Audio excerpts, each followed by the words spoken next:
Ô, professora, desculpa. Cai mesmo na pergunta. Tá muito bem. Eu vou perguntar agora. Boa noite a todos. Estamos iniciando a aula de anatomia para o P1 de radiologia. Sou a professora Clênia Batista e pergunto aos alunos se vocês concordam com a gravação e divulgação dessa aula após o término da mesma. Sim. Sim, concordamos. Sim, boa, tranquilo. Tá certo. Então, gente, como vocês, né, são P1, vocês estão iniciando agora as aulas, né, na instituição, na faculdade. Então, eu trago para vocês, como eu falei na aula passada, eu sou, além de professora, né, eu estou como coordenadora do Núcleo de Pesquisa e Extensão. Então, na terça-feira, a gente fez uma breve, né, apresentação em relação à instituição. E hoje eu vou falar um pouquinho mais sobre o NUP, né, que eu citei na terça-feira, que é responsável por questões como TCC, projetos de extensão, monitoria, entre outras coisas. E eu vou trazer um pouquinho agora, né, disso, de como que funciona, quais vão ser as datas, para que vocês estejam cientes para algumas atividades, né, vocês não vão poder realizar esse semestre, mas outras vocês já vão poder estar fazendo parte, então, para que vocês tenham uma noção de como funciona. Então, todo semestre, nas minhas aulas, eu faço essa aula introdutória com a atualização das datas referentes ao NUP. Então, para começar, né, vamos aqui de forma... Essas fotos, né, a gente já viu na aula da terça-feira, então aqui é só para reforçar um pouquinho do período que a gente estava, né, com as aulas presenciais. Então essas fotos são de jornadas. Como eu falei na aula passada, a jornada é um evento científico que a gente tem na faculdade e ela ocorre 2 vezes no ano, sempre em maio, pegando ali a semana do dia 12 de maio, que é o dia da enfermagem, né? Então no início do ano a gente tem jornada de iniciação científica, semana de enfermagem e semana de estética e cosmética. No final do ano, em novembro, aí a gente tem a jornada de iniciação científica junto com o Simpósio Paraibano de Biomedicina e a semana de radiologia, tá? Então, palestras multidisciplinares, né, não apenas relacionadas ao curso de vocês, mas a todas as outras cenários da vida da gente. Tá? Então, aqui foram as premiações dos trabalhos apresentados, né, que, por enquanto, está suspensa por causa do distanciamento social. Né? Então, aqui atividades remotas, TCCs, apresentações das bancas. Vocês não estão presentes no TCC, né, porque radiologia ela não tem trabalho de conclusão de curso. Então, aqui as bancas sendo realizadas e a jornada, né? A jornada, ela funciona durante, né, essa pandemia, ela está funcionando de forma remota, onde é feito um calendário durante a semana. Então, vou mostrar todas as datas e falar para vocês direitinho. Então, durante essa semana de jornada, vocês vão ter essas palestras disponibilizadas, só que diferente do presencial, no presencial a gente sempre tinha 2, 3, 4 palestras ocorrendo ao mesmo tempo. E dessa forma, às vezes, você não queria ir para uma palestra A, mas queria ver a palestra B e C. Só que você só podia estar em um ao mesmo tempo, porque era presencial. Então, da forma remota, alguns colegas, né, de vocês, alguns alunos, quando a gente teve essa primeira experiência com o evento sendo feito de forma virtual, foi muito gratificante o retorno dos alunos. Né? Então, vocês acabaram gostando bastante. Inclusive, foi uma sugestão de que mesmo quando acabar a pandemia, a jornada, parte dela, né, fique sendo de forma virtual. Porque As palestras, elas são disponibilizadas por dia. Um exemplo, na segunda-feira eu disponibilizo 5 palestras. E aí você tem o dia todo para assistir, tá? Não tem um horário fixo, a palestra só vai ficar, vamos supor, de 8 até as 9. Não. Então, de acordo com a sua disponibilidade, você pode assistir a palestra no seu horário, e aí tem a lista de frequência que você precisa assinar para a gente saber que você, né, para computar ali a sua frequência. E aquelas palestras que foram disponibilizadas na segunda-feira, elas vão ficar a semana inteira disponíveis. Vamos supor, tem algumas pessoas, né, que já trabalham, principalmente no sistema de plantão, né, e aí passa o dia inteiro sem poder ter acesso para assistir as palestras. Então, como ela vai ficar durante a semana toda, você pode, em outro dia, em outro horário, né, tá vendo essas palestras que eram da segunda-feira. Na terça-feira, eu lanço mais um bloco de palestras. E aí elas vão ficar na terça-feira o dia todo e a semana toda também, e assim sucessivamente. Quando foi agora em novembro, a gente, além de disponibilizar essas palestras, a gente fez algumas ao vivo. Então, desculpa,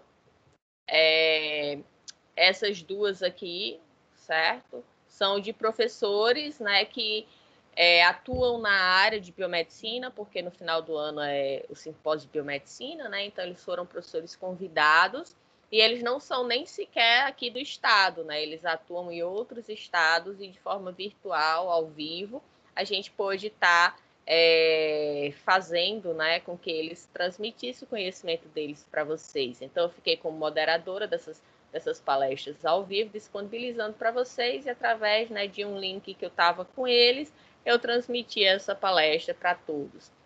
E aí essas palestras também, depois do ao vivo, elas ficavam disponibilizadas para vocês assistirem a hora que vocês quisessem, né? Quando pudessem, e quantas vezes quisessem também. Às vezes você quer anotar alguma informação, né? Entrar em contato com o professor, então você tem acesso para pegar o e-mail dele, algum contato, para poder conversar com esses professores depois.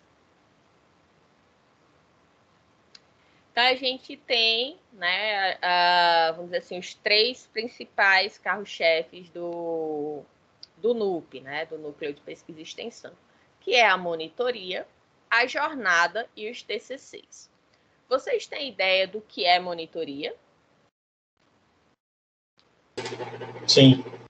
O que seria uma monitoria? Geralmente, monitor, pelo menos quando eu estudei no IFPB, tinha alguns monitores, né? Era feito até um processo lá, e eles são geralmente alunos que se destacam mais em um determinado assunto, e eles ficam até disponíveis na faculdade em um outro horário, muitas vezes até antes do horário de iniciar a aula, ou então em horário específico pré-determinado, e essa pessoa fica lá disponível para tirar dúvidas, acompanhar os outros alunos que estão tendo mais dificuldade numa disciplina, né, ajudam a entender melhor um determinado assunto. Então, eles dão apoio aos estudantes. Seria mais, pelo menos, quando eu estudava lá, tinha esse papel, o monitor. Isso, você está correto. Então, Felipe, gente, assim como o Felipe falou, como que funciona a monitoria? Então, a monitoria é um processo seletivo, tá? Que, por enquanto, vocês não podem participar para ser monitores. Por quê? Porque neste processo seletivo, um dos critérios é vocês terem cursado a disciplina. Como vocês estão no P1, né, vocês não concluíram nenhuma disciplina ainda. Então, vocês não podem estar concorrendo para serem monitores. Mas a partir do P2, vocês podem sim, né, todas as disciplinas que vocês já cursaram e foram aprovados com média acima de 7, você pode tentar a monitoria para ser o monitor daquela disciplina. Mas, lógico que vocês podem estar assistindo as aulas de monitoria, que é o que eu vou explicar agora para vocês. Então, para você ser monitor, você precisa ter cursado a disciplina e sido aprovado com média acima de 7. Professora, e tem como a pessoa ser aprovada com média abaixo de 7? Tem. Como assim? É até bom para que vocês fiquem cientes de como funciona o sistema de notas. Então, se a gente tem duas avaliações que a gente chama de avaliações oficiais, N1 e N2, tá? Então, em abril, a gente tem a N1 e em junho, a gente tem a N2, né, que são, como eu disse, os momentos oficiais de avaliação. Cada professor, para contemplar essa nota N1, ele pode fazer várias avaliações, certo? E aí, fazer a soma, né? Colocar ali os pesos, tudo, fazer a nota N1 do aluno. A mesma coisa para a avaliação N2. O professor pode estar fazendo exercícios, trabalhos, provas. Bom, não importa qual o método avaliativo que o professor vai utilizar, mas ele precisa ter um bloco de notas que a gente chama de N2. Então, N1 e N2 vai formar as notas oficiais de vocês. O somatório dessas notas vai dar a média de vocês. Tá? Então, vamos supor, se você tirou 8, ficou com média 8 na N1 e média 6 na N2, a média das duas vai dar 7. Então, se você ficou com nota de 7 para cima, você já está aprovado direto. Então, terminou N2, você já está de férias. Já aqueles alunos que, porventura, ficaram com nota abaixo de 7, na média, tá? Pode ser que, por exemplo, a pessoa tire 4 na N1 e tire 10 na N2. Então, ele passa porque soma 14 dividindo por 2 para dar a média, fica com 7. Então, se na média da N1 e da N2 ele ficar com nota abaixo de 7, então aquele aluno ele precisa fazer a prova final, tá? Então, essa prova final é depois da N2, tá? Então, vai ter o período da N2, vai ter o período de reposição e, por último, o período de provas finais. Essas provas finais, o aluno pode passar com média de 5 para cima. Então, ele pode ter média de 5, 5,5, 6, 6,5, né? Então, ele pode ser aprovado, mas com nota abaixo de 7, né? De 5 a 7, ele pode ser aprovado também, né? Fazendo, no caso, a final. Então, se o aluno passou nessa circunstância, então ele nem pode fazer a inscrição para ser um monitor, tá? Porque a nota dele não está de 7 para cima. Então, o candidato, ele precisa ter, né, essa questão da nota acima de 7, ter sido aprovado na disciplina acima de 7.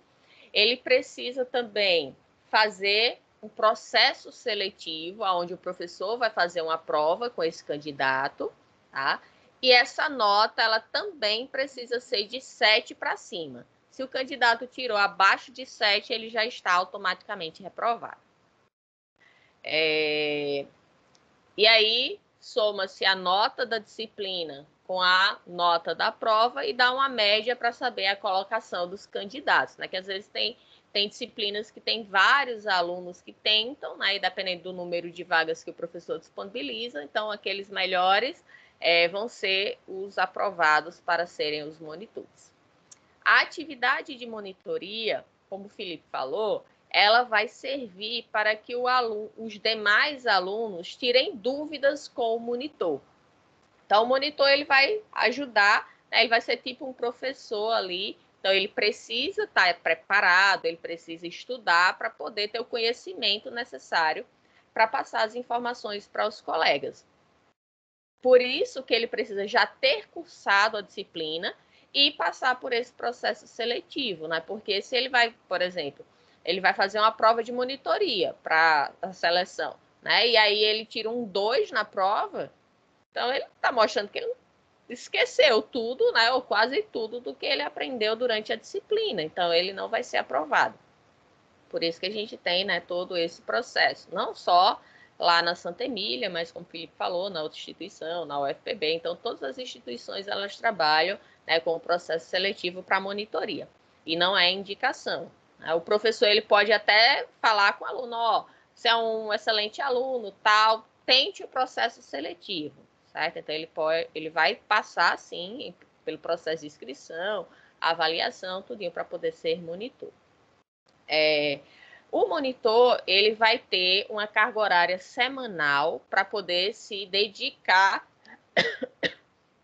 para tirar as dúvidas desses colegas, né, desses alunos não monitores. Então, eles vão ficar disponíveis, cada disciplina, o professor da disciplina que vai determinar quanto de carga horária o aluno vai precisar estar, né, disponibilizando para a disciplina, tá? Então, no caso, vamos supor, eu vou abrir seleção para anatomia, e aí eu vou, um exemplo, disponibilizar, eu quero que meu monitor ele tenha disponível 2 horas por semana para tirar as dúvidas de vocês, certo? Então, naquele dia e naquele horário pré-determinado, né, que eu vou conversar com o monitor aprovado posteriormente, então toda semana ele vai ter que estar ali, no caso, por enquanto, de forma virtual, e posteriormente, né, porque saiu o decreto ontem, aumentando, né, o rigor da questão do isolamento social, mas quando puder ter as aulas presenciais, aí vocês vão, né, poder ter o monitor também sendo disponibilizado com o agendamento, tudo direitinho, e respeitando, lógico, o distanciamento social, os critérios de biossegurança, para que possa estar tendo essas aulas práticas. Alguma dúvida até aí, gente? Pessoal, tá tudo ok? Bom, vou tomar o silêncio como que tá tudo ok. Então, a função basicamente do monitor é essa: tirar as dúvidas, ajudar os demais colegas que estão cursando a disciplina a qual ele já cursou e também ajudar o professor em algumas aulas práticas, tá? As inscrições, né? Então, a gente está se organizando para ela ser disponibilizada semana que vem, tá? Até dia 5 ela vai estar disponível para que vocês possam, no caso vocês P1 não, né? Como eu falei que vocês ainda não podem, mas vão estar disponíveis para o pessoal que quiser fazer sua inscrição para a monitoria. Aí vai ter na semana seguinte o processo seletivo e depois começa as monitorias. Então, a jornada de iniciação científica ela vai ocorrer de 10 a 14 de maio, eu vou falar mais dela mais para frente. E o TCC, a entrega é de 21 a 23 de junho, que eu também vou falar mais para frente. Então, vamos detalhar um pouquinho mais a monitoria.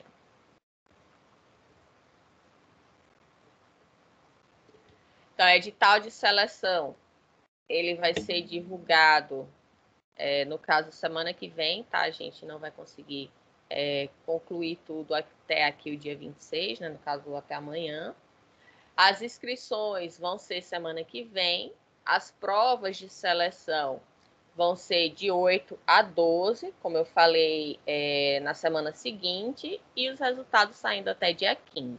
E as atividades do monitor começam dia 16. Então, a partir do dia 16, de acordo com o horário, né, de disponibilidade que o professor combinar com o monitor, toda semana vai estar havendo essa monitoria para vocês.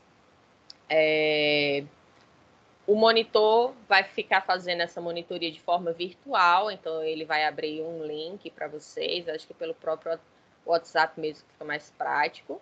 Né? Então ele vai ser inserido na turma de vocês para poder, né, vocês poderem estar tirando as dúvidas.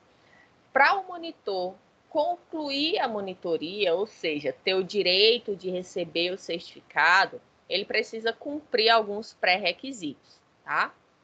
Então, o primeiro é apresentar um trabalho na jornada na temática daquela monitoria. Um exemplo, se é um monitor de anatomia, então ele precisa apresentar um trabalho sobre a disciplina de anatomia. Assim, que o conteúdo, né, abranja a anatomia dentro dele.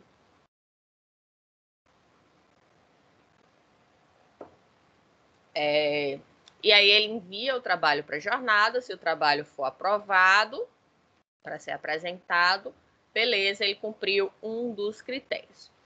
Caso o trabalho ele não seja aprovado, ele pode tentar no semestre seguinte, tá bom? Então, é necessário cumprir a carga horária. Então, como eu falei, se a disciplina, o professor pediu só 2 horas de disponibilidade do monitor, então ele precisa estar aquelas 2 horas, né, com vocês para poder tirar dúvida, tá? No caso, como é de forma remota, o monitor ele vai fazer um print da tela dele para comprovar o início e final, né, da exposição ali da carga horária que ele está disponível. E ao final da monitoria, para ele poder receber o certificado, ele precisa responder um questionário, que é esse aqui. Esse questionário serve para a gente ter um feedback em relação à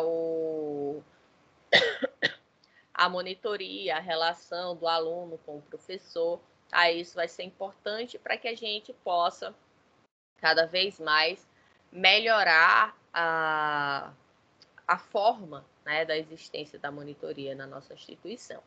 Então, este questionário, ele não é nominal, no sentido de que o professor da disciplina, da monitoria, ele não vai saber quem foi que falou aquilo, tá? Então, vamos supor, a aluna X é minha aluna de monitoria, né? Então, ela vai responder lá o questionário, mas quando for ter as reuniões referentes ao que ela falou, a gente fala de forma indireta, tá? A gente não expõe o aluno, justamente para a gente poder ter uma maior transparência no sentido de que os alunos realmente falem, né, a verdade em relação ao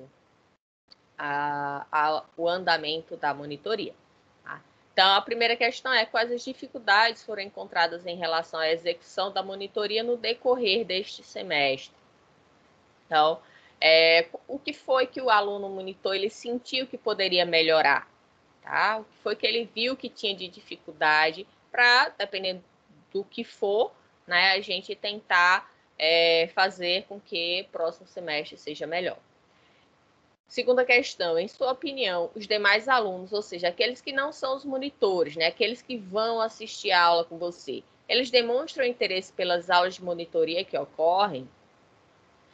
É um ponto muito importante e que eu aproveito que vocês estão aqui no P1 e reforço para vocês a importância de vocês estarem participando das aulas de monitoria, tá? Porque cada pessoa tem um jeito de transmitir conhecimento e, às vezes, você absorve melhor com o professor e o monitor ao mesmo tempo, né? Assim, ao mesmo tempo não na mesma hora, mas tendo a aprendizagem transmitida pelo professor e depois pelo monitor.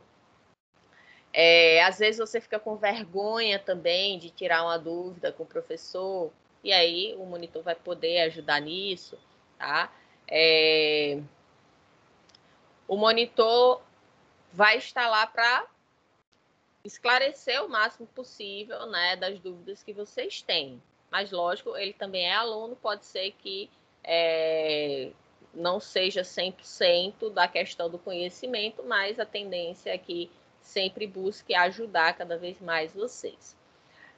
Vocês precisam, né, como eu estava falando, quando possível, estar participando das monitorias para ajudar justamente no fortalecimento do conhecimento.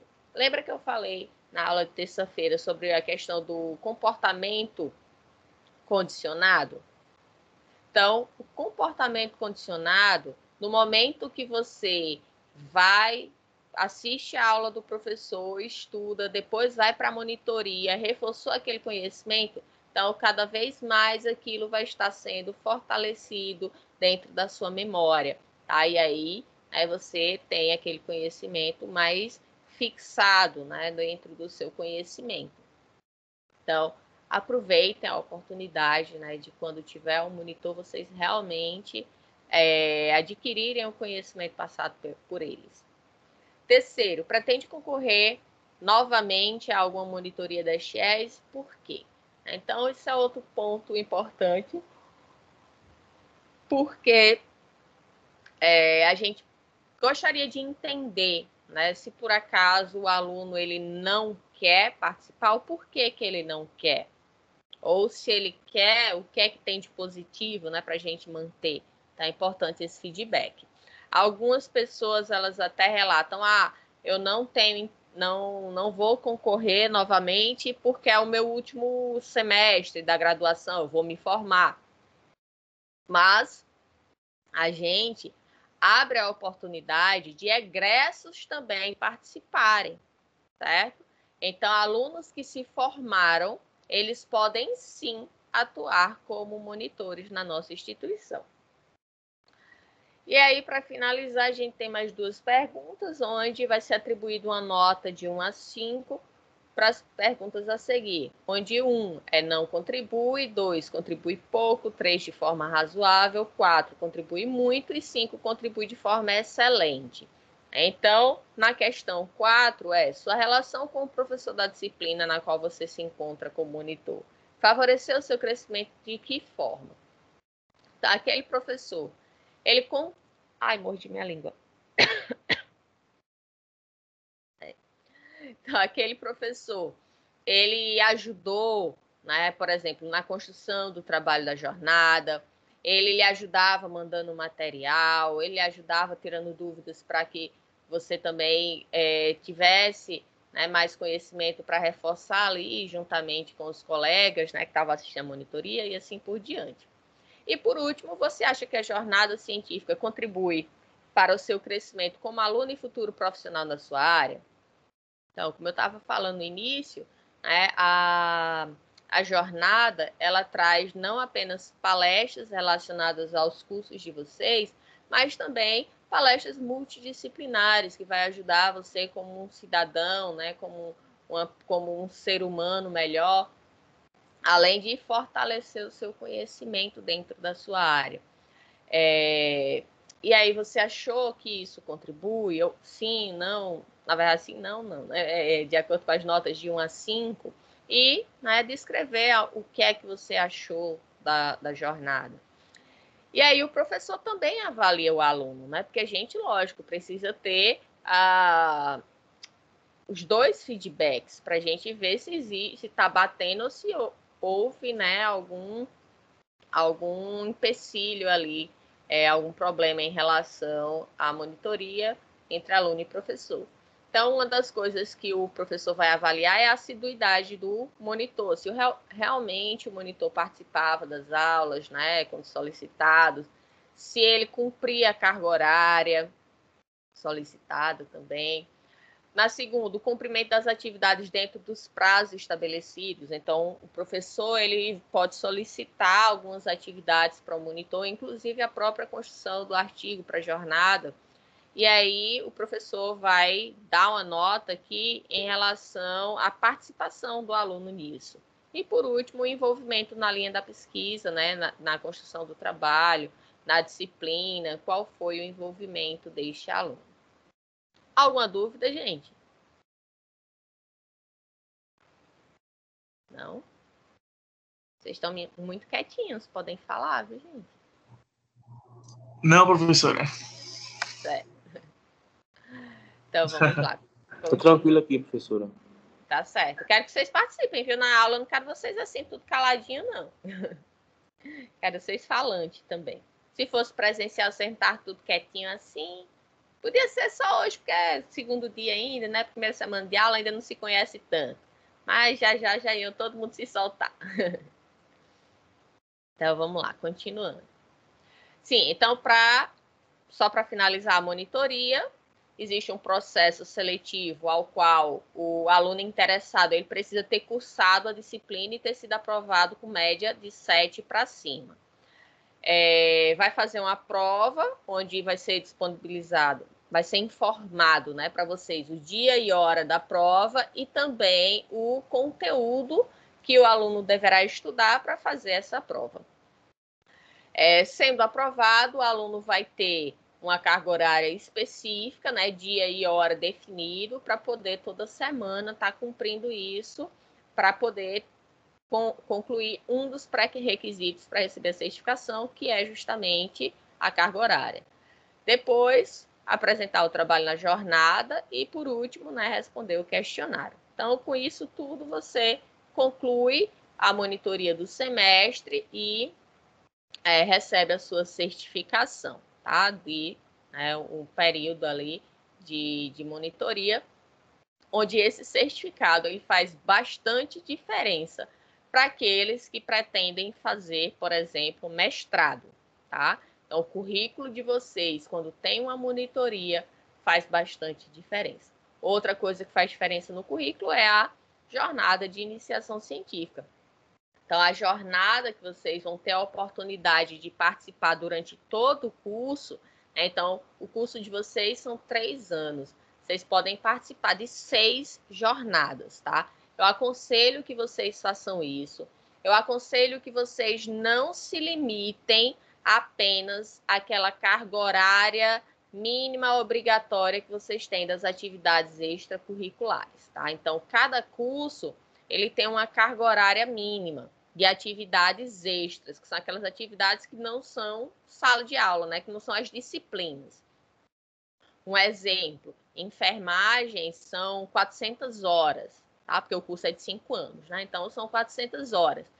Então, se eles participarem, né, de todas as jornadas, eles já estão com horas mais do que sobrando, certo? A mesma coisa vocês.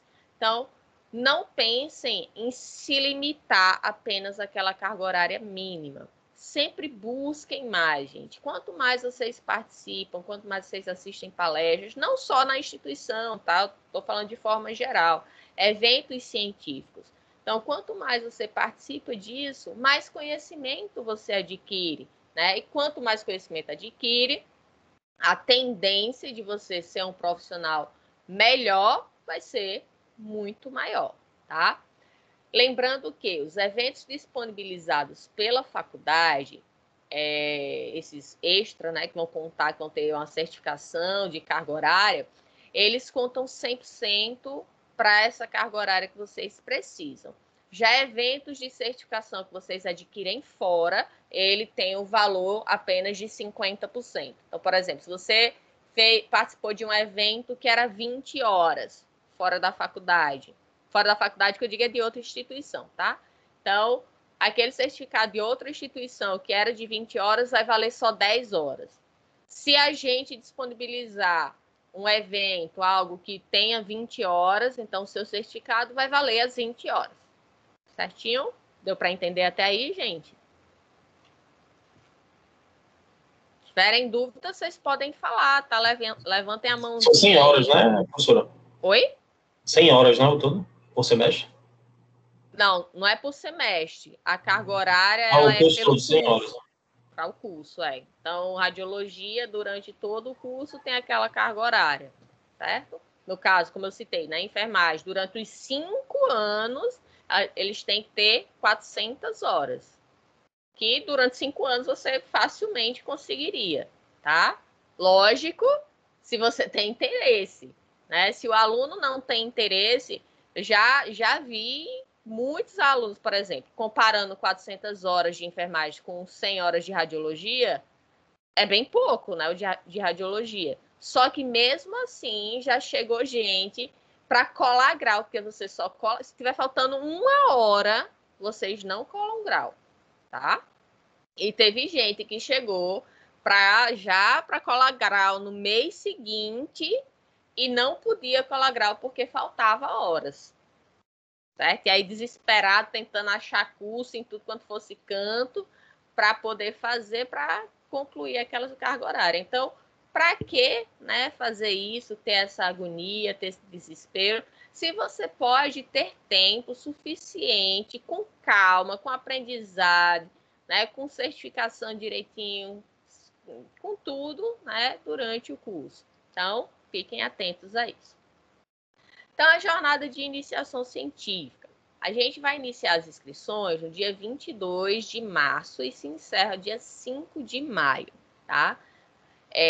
Como eu falei, no início do ano, sempre o evento acontece em maio, tá? Porque é junto com a semana de em homenagem, né, aos enfermeiros. Então, agora, no início do ano, a gente vai ter jornada de iniciação científica, semana de enfermagem e semana de estética, tá?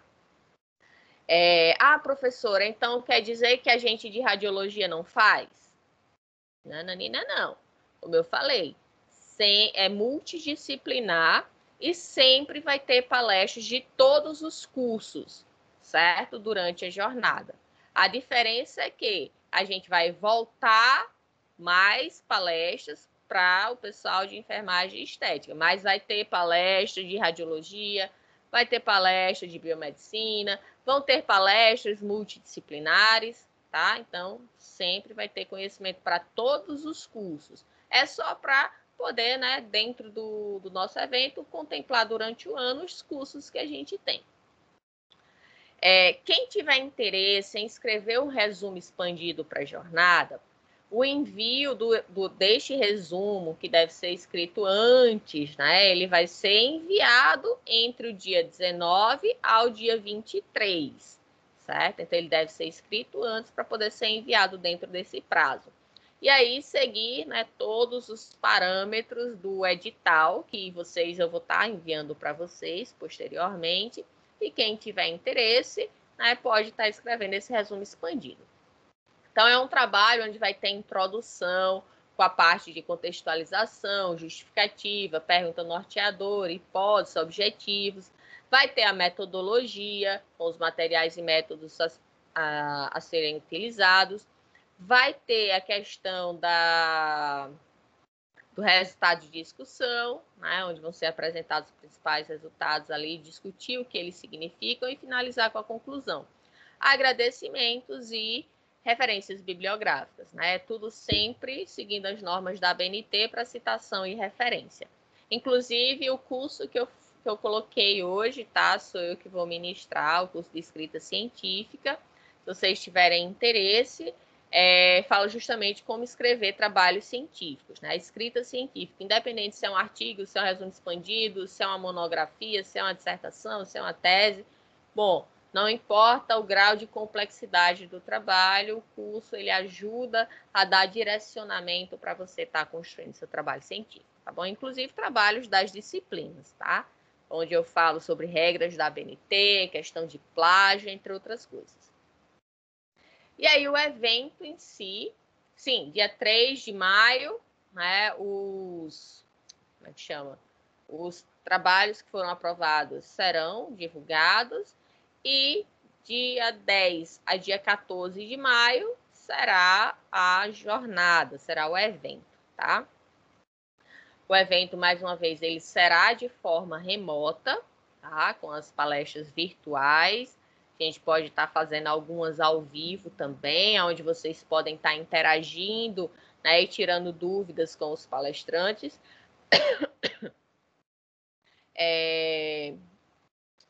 E a questão dos valores de inscrição, isso tudo a gente vai estar lançando posteriormente no edital, né, pois existe toda uma logística, né, mesmo que virtual, onde é necessário, porque se tem um custo, tá bom? E aí é um valor mais que simbólico só para custear mesmo todos os gastos e trabalhos envolvendo a execução, né, a organização prévia e execução da jornada. O resumo expandido, ele é este modelo aqui, ao qual ele vai estar disponível, tá? Como eu disse, eu vou enviar para vocês. Vai estar disponibilizado no site, tá? Na verdade, já está no site. E vocês só precisam baixar lá para fazer, tá? Então, ele deve existir um título. Observem que ele já tem as dicas do que deve ser feito, né? Então, o título do artigo, nome dos autores, nome do orientador, as informações em relação aos autores, palavras-chave, que deve ser de 3 a 5, né? Evitando repetições daquelas palavras que já estão no título. São separadas entre si por ponto, finalizada por ponto e iniciadas, né, após o ponto, a palavra seguinte, iniciada por letra maiúscula. Na introdução, a gente vai ter a parte de contextualização, que é esse enquadramento teórico, né, e análise do objeto de estudo, vai ter a justificativa, pergunta norteadora, hipótese e os objetivos do trabalho. A seção 2 vai ser a metodologia, onde vai se colocar os materiais e métodos utilizados para que aquele trabalho tivesse sido feito, né? Então, se for um trabalho bibliográfico, de campo, qual foi o método que utilizou? Foi um trabalho bibliográfico, uma revisão sistemática. Foi um trabalho de campo descritivo, exploratório, com abordagem qualitativa. Então, quais foram os materiais utilizados? Foi utilizado, vamos supor, um trabalho bibliográfico. Livros, artigos na língua portuguesa e inglesa, a partir do ano de 2015. É um trabalho de campo. Vamos supor que seja um trabalho de anatomia. Foi utilizada materiais como, vamos supor que fosse algo sobre dissecação. Bisturi, vamos supor que tenha sido utilizado, sei lá, sapo. Todos exemplos aqui, tá, gente? Foi utilizado um sapo, foi utilizado um bisturi, álcool, luva, algodão, formol. O método utilizado foi um método X, tá? Que foi utilizado para verificar lá as partes do corpo que estivesse sendo estudado e assim por diante, tá? Na seção 3, os resultados e discussão, né? A apresentação dos resultados, onde você pode utilizar gráficos, tabelas, quadros, né? Seja lá a forma que você queira ilustrar aquilo, mas, lógico, discutir, né, o que aquilo significa. E o último parágrafo ele é reservado para a conclusão. Na seção 4, os agradecimentos e financiadores, caso tenha tido alguém financiando a sua pesquisa. E os agradecimentos ficam livres, se você quer agradecer a instituição, ao orientador ou outras pessoas que ajudaram, né, a execução daquele trabalho. E, por último, as referências bibliográficas, né, seguindo a ABNT, no caso a norma 6023 para as referências e a 10520 para as citações, né? Elas são obrigatórias, uma vez que a não apresentação desses itens faz com que o trabalho seja reprovado, né? E para evitar plágio. Então, não é também porque ele existe que vai ser aprovado. Não, você pode colocar a citação e referência, mas ter cometido plágio. Então, tudo isso vai ser verificado para que não haja problemas futuros, né, em relação à justiça, uma vez que plágio é crime, tá? Alguma dúvida, gente, em relação a isso? A jornada?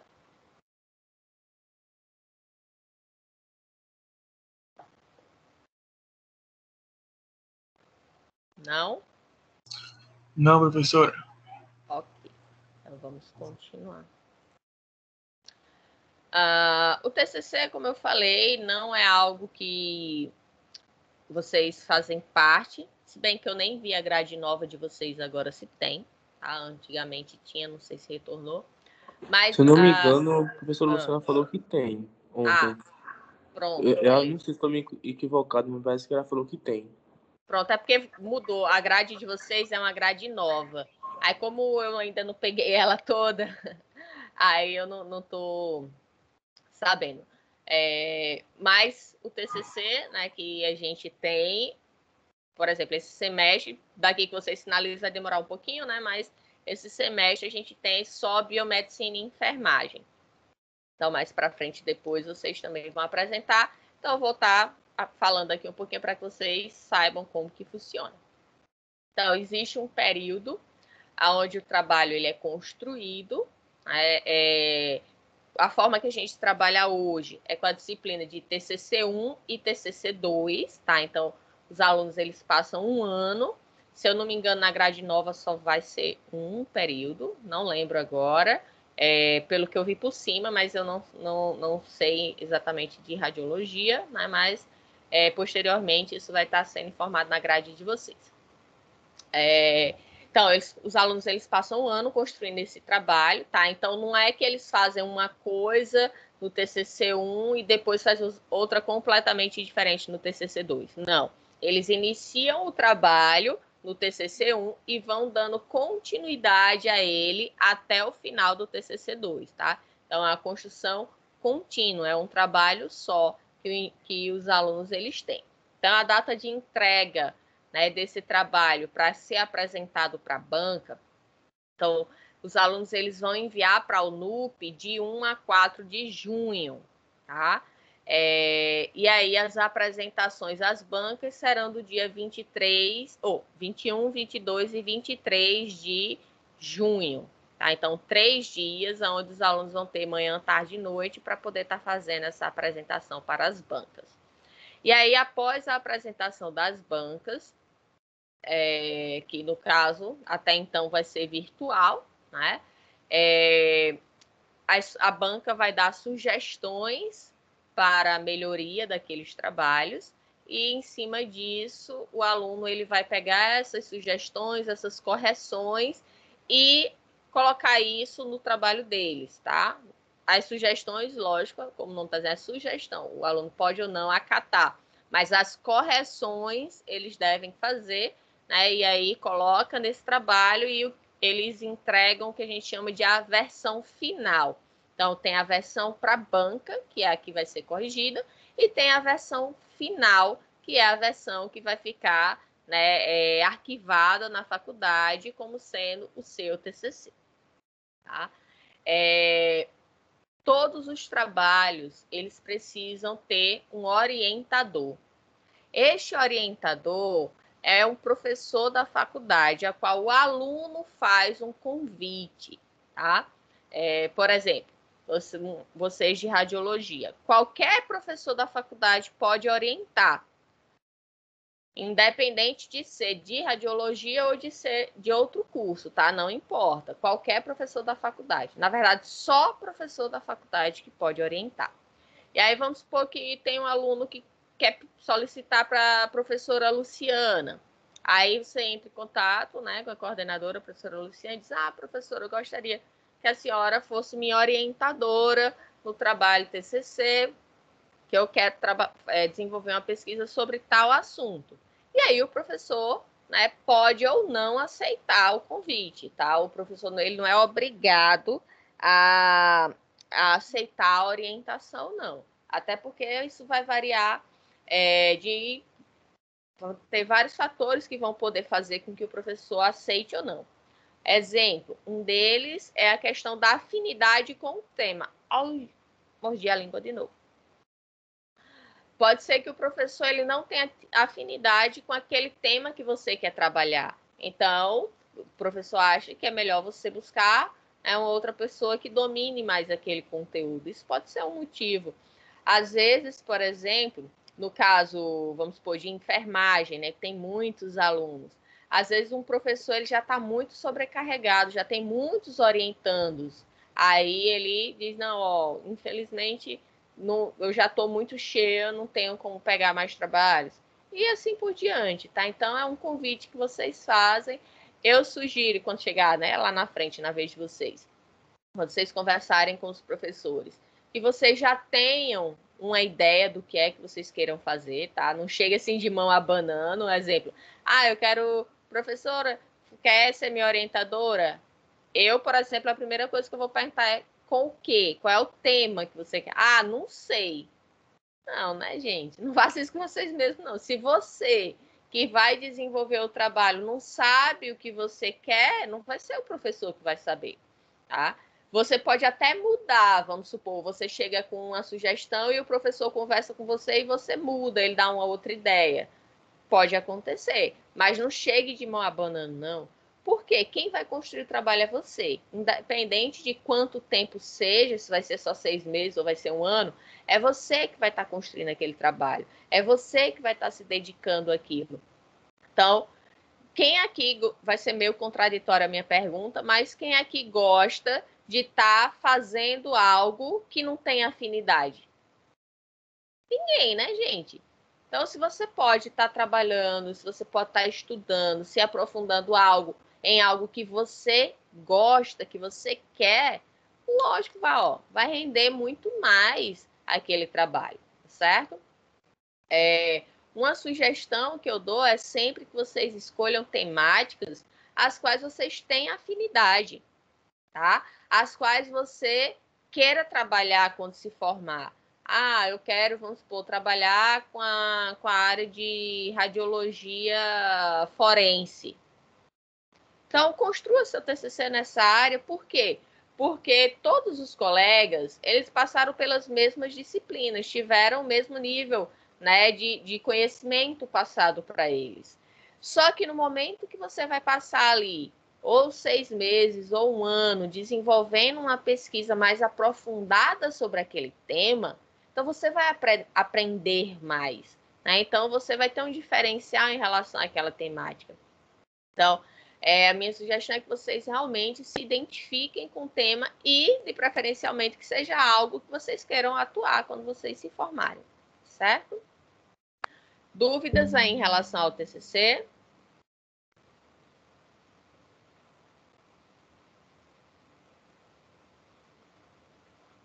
Vou passar, então. Tá certo. Então, lembrando, existe um termo, né, um documento que a gente chama de informe de orientação. E aí o professor que aceitar orientar, ele vai preencher, vocês vão preencher também, vamos dizer assim, oficializando, né, esse casamento, oficializando essa união, né, para que seja desenvolvida a pesquisa. Por isso que é tão importante que haja o aceite, que haja essa comunicação entre vocês durante todo o desenvolvimento do trabalho, tá? Não é só, o professor aceitou, assinou lá um informe de orientação e nunca mais eu fui atrás do professor. Não pode ser assim, tá? Então, da mesma forma que durante a execução do trabalho, você pode mudar de tema, mudar de grupo, tá? Porque o trabalho ele pode ser realizado individual, duplo ou trio. Então, da mesma forma que você tem essas possibilidades, o professor, você pode mudar de orientador também, mas o professor também pode dizer que ele não quer mais lhe orientar. Se você não está fazendo sua parte, você está vendo, o professor está vendo que você está enrolando, passou o semestre todinho sem entrar em contato, ele vai dizer, não vou botar meu nome num trabalho que eu não orientei. Não sei se isso foi comprado, não sei se isso é plágio, né? Então, é importante que vocês mantenham contato com os orientadores de vocês. E aqui é o modelo do TCC, que aí vocês vão receber também, tá? É bem semelhante ao da jornada. A diferença é que o trabalho da jornada ele é construído em 1.500 palavras, tá? Já aqui no TCC são de 10 a 20 páginas, né? Lá é um resumo expandido e aqui no TCC é um artigo. E aí a gente vai ter capa, folha de rosto, folha de aprovação e o trabalho em si, tá? Então, observem que eu coloquei uma linha aqui, né? Porque, como eu disse aqui, não é um resumo expandido, é o trabalho em si, então ele vai ter resumo, palavras-chave, e abstract keywords. Então, o abstract é o resumo em inglês e as keywords são as palavras-chave em inglês. Terminando as keywords, independente se foi aqui no final ou se for no início da página, a introdução vai iniciar no início da página seguinte, certo? Por isso que eu coloquei essa linha aqui, só para ilustrar, né, para deixar aqui tudo numa única página para ficar mais visível, tá? E aí a introdução da mesma forma que a gente viu lá na jornada, contextualização, justificativa, pergunta, hipótese, objetivo, metodologia da mesma forma, resultado de discussão da mesma forma, agradecimento e referências. A diferença é o tamanho, né, do trabalho, ele vai ser muito mais aprofundado do que foi na jornada, certo? Dúvidas, pessoal? Não? Então, vou deixar uma mensagenzinha aqui para vocês, tá certo? O mundo é como um espelho que devolve a cada pessoa o reflexo de seus próprios pensamentos e seus atos. A maneira como você encara a vida é que faz toda a diferença. A vida muda quando você muda. Então, é importante, né, que você se responsabilize pelas suas atitudes, né, que você desenvolva pensamentos positivos e busque sempre crescer, né? Que você estude, que você se dedique, que você respeite o próximo, respeite seus colegas, respeite os professores, respeite seus familiares, respeite pessoas que vocês nem conheçam, tá? Mas a maneira como você encara a vida é que faz a diferença, tá? A maneira como você vai tratar as pessoas, a maneira que você vai levar o seu curso agora, né? A partir do início até o final, é que vai fazer a diferença na sua formação. Não deixem para acordar para o curso quando estiver lá no final, não, tá? É necessário que vocês se dediquem, que vocês se empenhem agora, porque lá na frente, para correr atrás do prejuízo, com tantas outras atribuições que vocês vão ter, com tantas outras disciplinas, vai ser muito mais complicado. Até porque vocês podem, alguns, né, podem achar, mas as disciplinas do P1 não são tão importantes. Se não fosse importante, elas não existiriam, né? Então, a sua formação como futuro profissional da área de radiologia, ela é um somatório de todas as disciplinas que vocês estão cursando. E com isso, vocês vão tornar, né, um profissional mais para frente, tá? Então, Oi? Professora, Oi, pode falar. pergunta. É possível adiantar algumas disciplinas de outros semestres? Não. Disciplinas que não são, por exemplo, anatomia 1, deve ter anatomia 2. Não posso pagar Não. anatomia 1. A única forma de você não cursar uma disciplina é se você veio transferido. E aí, quem veio transferido tem que dar entrada na coordenação, né, na secretaria, daquela disciplina que você quer solicitar a dispensa, tá? Para poder não cursar ela. Agora, adiantar o tempo de curso só se você já cursou, vamos supor, eu estou no 3º período em outra instituição. E aí, houve o aproveitamento dessas disciplinas que você já cursou. Então, você não vai passar mais os 3 anos, vai passar menos tempo, tá? Mas, por exemplo, você no P1 de 4 disciplinas, um exemplo, aí você dispensou 2. Mas você não pode estar adiantando as disciplinas do P2, P3, não pode, tá? Não tem essa possibilidade. Esclarecida a dúvida? Ok. Então, determinação de hoje é o sucesso de amanhã.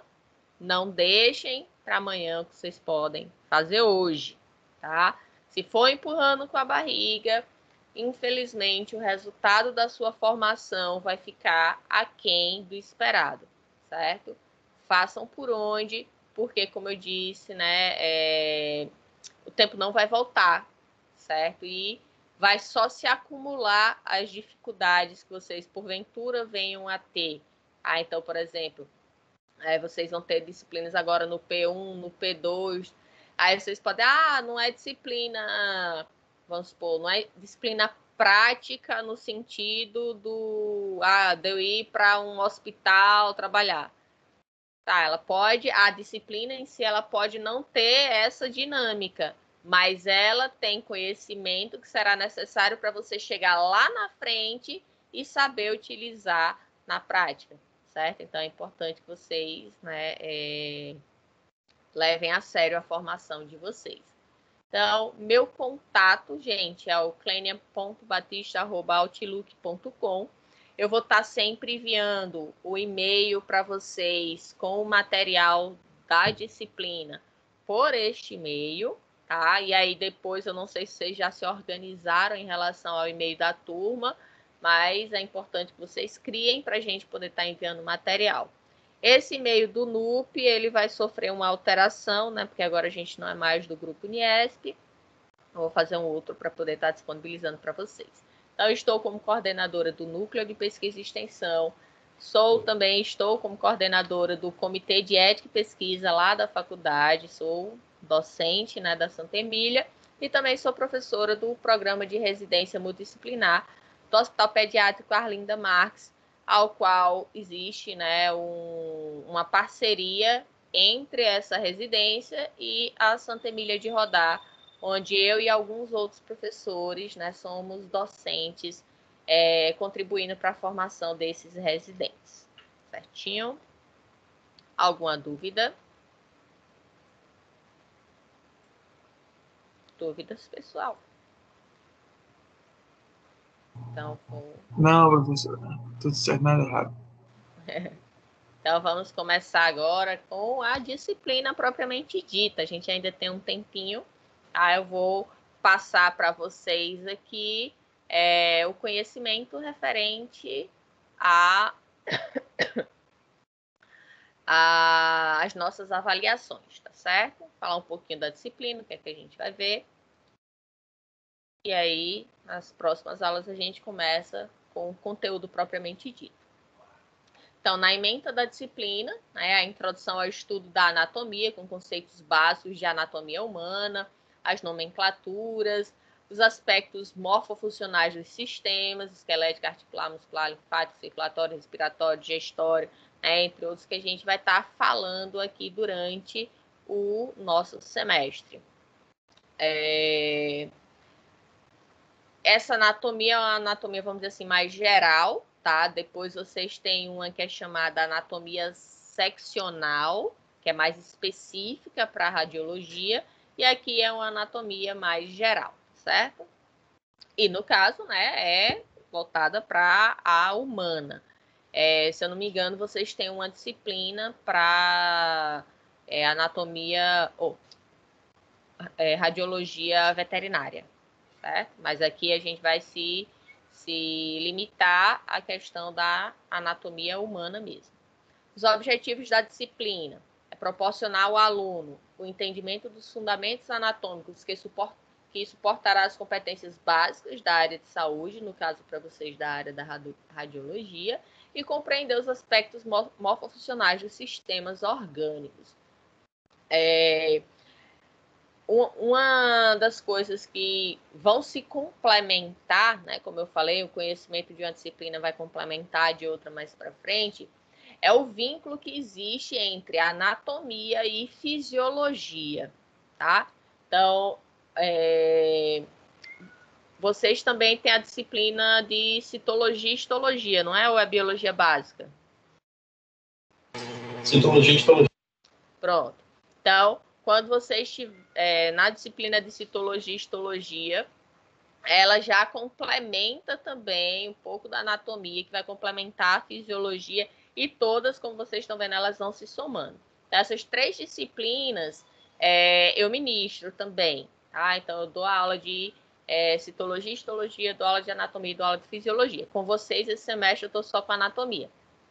E aí, eu sempre vou estar, quando possível, comparando e trazendo informações que vão se complementar com essas outras disciplinas, certo? Porque fica meio sem sentido, tá? Pelo menos no meu ponto de vista, tá? Pode ser que tenha gente que discorde, mas para mim fica meio sem sentido eu restringir a anatomia de forma a só falar de anatomia sem complementar, né? Sem haver essa interlocução com as outras disciplinas, né? Então, a disciplina é igual ao nosso corpo. A gente aprende as coisas separadas, mas o nosso corpo funciona com tudo junto, né? A gente é só uma forma didática de passar conhecimento, mas o funcionamento do nosso corpo está lá, todos os sistemas, as células, os órgãos, né? Tudo funcionando juntos, fazendo com que estejamos vivos. Então, eu vou estar sempre, quando possível, estar relacionando isso aí para ajudar até vocês conseguirem compreender, né, a anatomia quando você vê mais na prática a questão do funcionamento dela, tá bom? Então, compreender os aspectos morfofuncionais dos sistemas orgânicos para, posteriormente, quando vocês estiverem estudando fisiologia, já ficar bem mais fácil de de vocês compreenderem, por exemplo, o porquê deste formato anatômico. Porque na fisiologia, a função daquele órgão, por exemplo, ela precisava estar naquele formato para melhor trabalhar, certo? Então, vamos para nossas avaliações agora. Existe uma atividade que é chamada de TED, tá? Esse TED aqui, que é o trabalho efetivo discente. Cada professor, ele tem a sua dinâmica de como realizar esse TED. Eu sempre, nas minhas disciplinas, eu sempre coloco o TED na primeira nota. É algo meu. Tem professor que coloca na N1, né? Tem professor que coloca na N2. Os professores, como eu falei, têm autonomia, né, de escolher como que vão fazer as avaliações. Então, para mim, eu sempre coloco o TED na N1. Ela vale até 2 pontos. Então, não é que ela vale 2 pontos, é até 2 pontos. Então, você pode tirar 0,1, meio ponto, 0,8, 1,3, 1,8, até 2 pontos. O que é que vai variar da nota? A qualidade do seu trabalho, né? A qualidade do que foi entregue em relação ao que foi solicitado. Então, esse trabalho ele deve ser realizado com um grupo de até 4 alunos, tá bom? Além deste TED, vocês vão fazer um trabalho sobre músculos, certo? Vai valer outros 2 pontos e também com um grupo de até 4 alunos.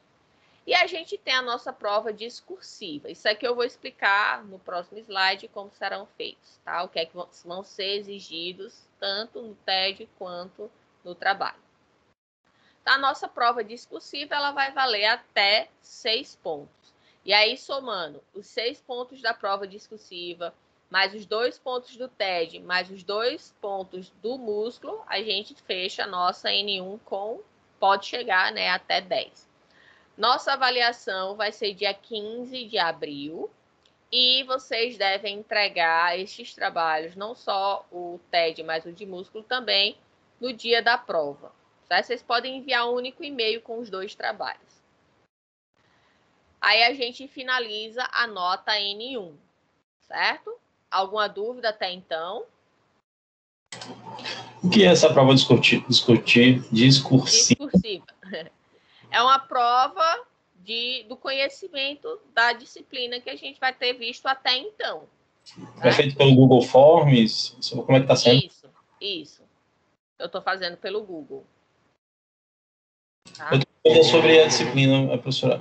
Tem a biblioteca disponível para pegar livro? Quais referências vão ser? Vai ter no final. Sobota, outro livro? No final dessa aula 1 tem todas as referências. Certo?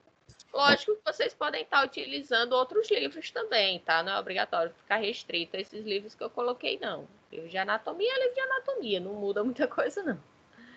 Certo? A gente tá...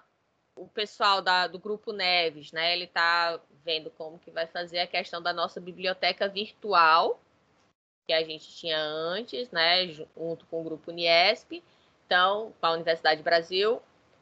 eles estão organizando para poder ver como que vai ser a dinâmica dessa biblioteca virtual e, posteriormente, da biblioteca presencial, né? Nossa biblioteca física. Por enquanto, principalmente agora, com o decreto, né, que saiu hoje, não vai poder estar tendo acesso, mas, posteriormente, novas informações serão transmitidas para vocês. Certinho? Esclareceu? Felipe?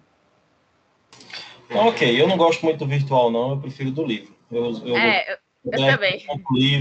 Eu consumo livro, mas eu prefiro ir na biblioteca, pegar emprestado. Mas por causa da pandemia agora, isso não está sendo possível, infelizmente. Mas se Deus quiser, esse negócio vai passar. Tudo depende da gente, né? Se a gente se cuidar, se a gente manter a responsabilidade social, né? O distanciamento, usar máscara. Qual a previsão aí de vacinar 100 milhões de habitantes até julho, né? A gente tá em... né? Se o governo deixar de ser incompetente, né? Pode ser que a gente... Não, mas eu acho que vai. Porque ele é incompetente, mas não é burro, não. Ele sabe que... Tenho minhas dúvidas. Até junho, pelo menos 100 milhões vacinados. Uhum. Agora tem gente aí que tomou 2 doses e morreu, né? Morreu. Ou seja, a vacina não está muito efetiva, né? Só a Deus pertence, né? Pode vir 200 milhões de doses e continuar morrendo gente e não ser nada efetivo. Vamos lá, né? Esperar e ver o que é que, o que é que dá. Resolver solta uma bomba no planeta e acabou. Não, porque o resto do mundo todinho está tendo retração, né? Quem tomou as atitudes corretas, por exemplo, a Austrália, Nova Zelândia, eles tiveram menos de 1.000 mortos. O país inteiro. Né? Então, a gente já está com 250 mil. E a gente está falando de um país como a Austrália, que não é pequeno. Ou seja, atitudes da população, governo sério, restrições, seriedade, tudo isso contribui. A gente vê o caos como estava na Europa, principalmente Itália, Espanha, Reino Unido estava um pouquinho agora, né? Também, mas já estão diminuindo, né? A vacinação está efetiva, a população está tendo consciência. Já nos Estados Unidos estava no mesmo caminho, na mesma linha de pensamento que aqui no Brasil, e estava o estrago que está, né? Em primeiro lugar, e a gente logo atrás na decepção em relação aos cuidados e orientações, né, da população, e a população também não está nem aí. Como eu falei, responsabilidade social. Para N2, então, a gente vai ter a apresentação de um seminário. Tá? Existe uma atividade que é chamada Projeto Integrador, que vocês têm que cumprir. E no caso, como a gente está, né, nessa pandemia, com as atividades remotas, vocês vão gravar o trabalho, certo? A apresentação e enviar o trabalho escrito. Isso vai valer até 5 pontos, tá? E deve ser entregue no dia 13 de junho. A nossa prova discursiva vai valer os outros 5 pontos. Então, metade da nota vai ser essa nota do trabalho, que vai ser a apresentação mais o trabalho escrito, então vai valer 5. E os outros 5 pontos vai ser uma outra prova que vocês vão fazer no dia 17 de junho. Aí, com isso, a gente fecha a N2. Quem for aprovado está de férias da disciplina de anatomia no dia 17 de junho. Se porventura você faltou as provas N1 ou N2, tá? Que são essa semana de prova do dia 15 de abril e a semana de prova do dia 17 de junho, que são as semanas oficiais. Então, se você faltou essas avaliações, vocês vão poder fazer a reposição, tá? Lembrando que você só pode repor uma delas. Se você faltou a N1, então você, na semana de avaliação, você já dá a entrada na secretaria de que você quer a reposição. E aí você não pode mais repor a N2. Tá? Se você faltou a N1 e faltou a N2, então você só vai repor a N1 e a N2 vai ficar com 0 ou, né, até 5, porque se entregar os trabalhos. Bom? E aí faz a reposição dia 22 de junho e no dia 29 de junho é a nossa final. Se Deus quiser, não vai precisar, porque vocês vão passar, vocês não vão deixar para repor, vocês não vão deixar para final, vão conseguir nota suficiente e o principal, além de nota, conhecimento suficiente para compreender, né, a anatomia e se sair bem na disciplina, certo? O TED. Então, a professora Luciana ontem falou que a reposição ela vale menos. Vale menos pontos. É isso mesmo ou não? Aí depende do professor.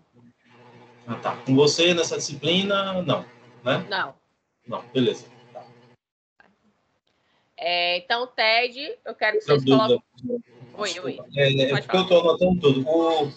O vídeo é de quantos minutos da apresentação do... Quando chegar mais para frente, aí eu falo para vocês.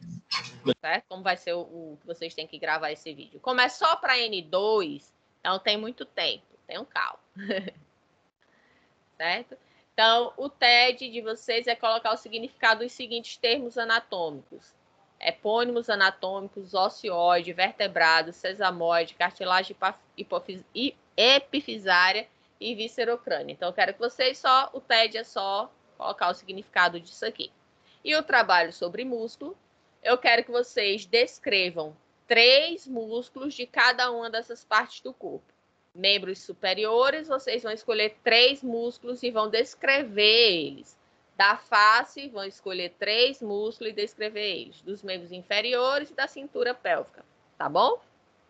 Então, 3 de cada um. Então, 12 músculos no total vocês vão descrever, certo? E o seminário, né, será a apresentação em vídeo, a entrega do trabalho escrito, onde vocês vão falar sobre doenças que afetam o sistema osteomuscular. Então, relacionar a doença, né, a doença escolhida, os sinais e sintomas, como se adquire, como se trabalhar a profilaxia. Profilaxia é como evitar, certo? E aí, né, em qual parte do corpo especificamente essa doença se manifesta. O que é esse projeto integrador? É um projeto onde a gente relaciona todas as disciplinas que vocês estão cursando agora.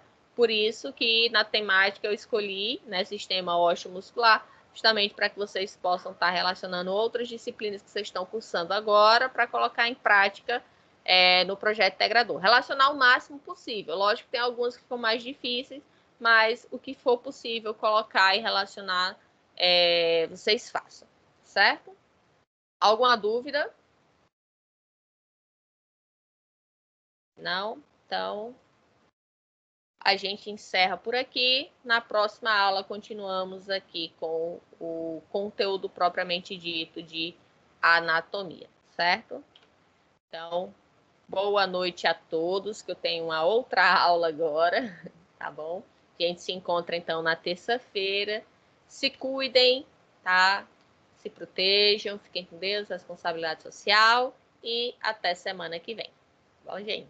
Alguma dúvida? Estou aberta aqui para tirar qualquer dúvida. Não, professor. Tá de boa. Obrigado, professor. Boa noite. Nada. Boa noite, professor. Eu já Tchau. fui. Boa noite.